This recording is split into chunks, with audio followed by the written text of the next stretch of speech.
Hello, 1, 2, 3. Please welcome Hello, to the 1, 2, stage, 3. Bryn!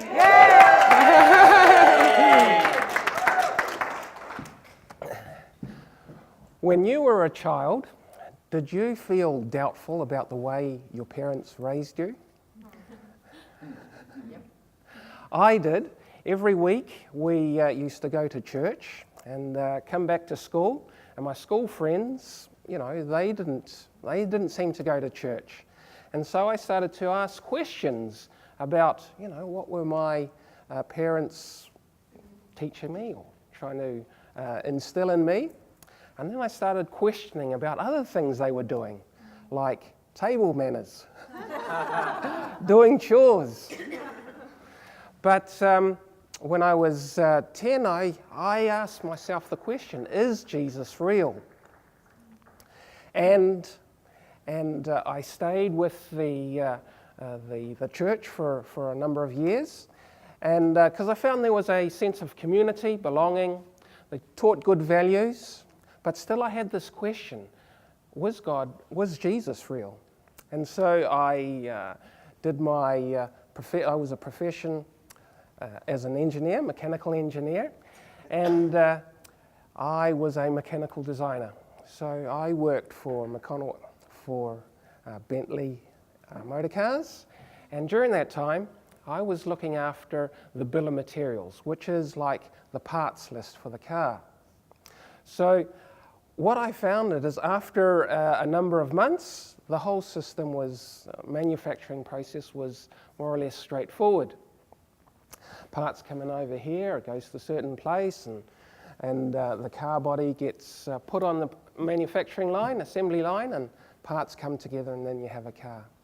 Later in life, I was working in Taupo, and I was assisting in the commissioning of a geothermal power station.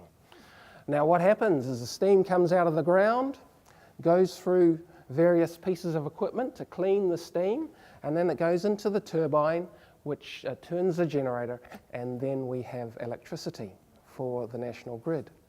However, with 40 years in the church, I couldn't say the same thing about Jesus Christ.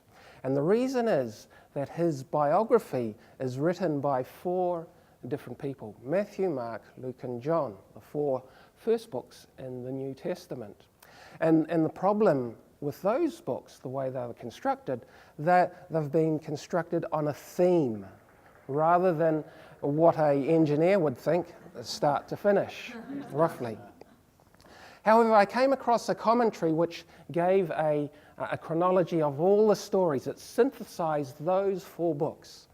And I thought, wow, wouldn't it be good to put those 32 pages onto 1 page? And this is what it looks like. After 8 years of work, I feel that the chart on Christ makes his life easy to understand, a real person, that you know more about him, and that you're able to be transformed to be like him. So, having a nice, big, beautiful chart map like this, Jerusalem, and with the grid lines set at 25 kilometres, 50 kilometres, it's only 120 kilometres to Galilee, the Sea of Galilee. And that's like from Sydney to Lake Macquarie.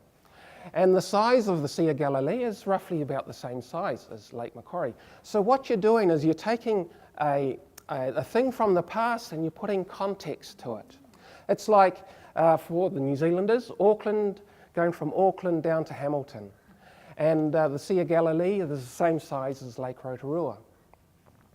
So then I've designed it for the 10-year-olds, designed it for new Christians, old Christians, because there was one lecturer, professor, he said Bethany was about 7 kilometres away, when in actual fact it's only 2 kilometres away.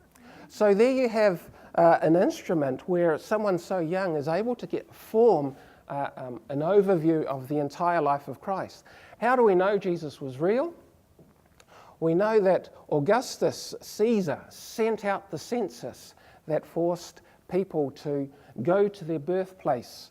And so Mary and Joseph got on the donkey and travelled down to Bethlehem, which is only about 7 kilometres from Jerusalem. And so you're getting a picture in your mind that as you hear other stories about Jesus, you're able to build on top of what you know.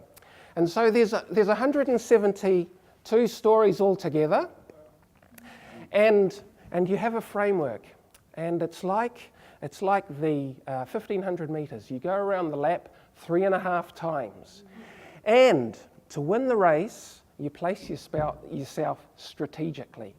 And so all of these stories are not haphazard stories. They're placed in a strategic position.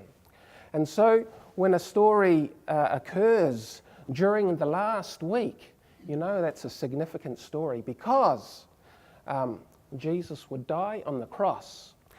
And dying on the cross, you ask the question, what was the reason for that?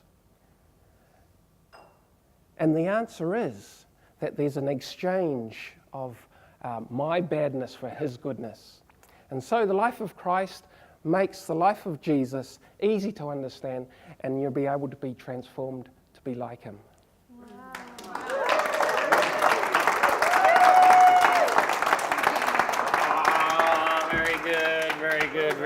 Very good. A real masterclass, yeah, isn't it? A real masterclass. It's really interesting.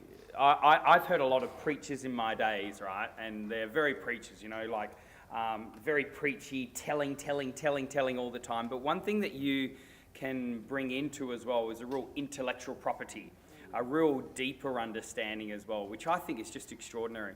I remember a message that I said to you on Friday, and it was, Isaiah 60 verse 1, which is arise and shine. And what we're seeing here, look at that big grin, look at the guy now. That's shining. Yeah. That really is shining. You really are a theologian, and you really have a real deep understanding of what you do. And now my encouragement to you is, yes, take that knowledge there, but now look at ways how you can actually inspire people with this. Because this is good information, but the reality is that what we want inspiration and empowerment as well through this. So, mate, a fascinating journey that you are still on, and it's really, really exciting to see what's possible in your next step. But FYI, in the church world, the professional speaking industry is just unbelievable. There are preachers out there that will get $1 million to go and preach at a certain church. It is unbelievable. And not only that, there's not some fee as such tied to it. It's actually more an offering or tithes, etc. There are so many preachers out there that if you are good, you will get a massive honorarium fee. Yet at the same time, there's also a lot of poor preachers out there as well. So my encouragement to you is stay on this journey and be the real authority at this. This is extraordinary. Well done, give him a hand. Yeah. Thanks.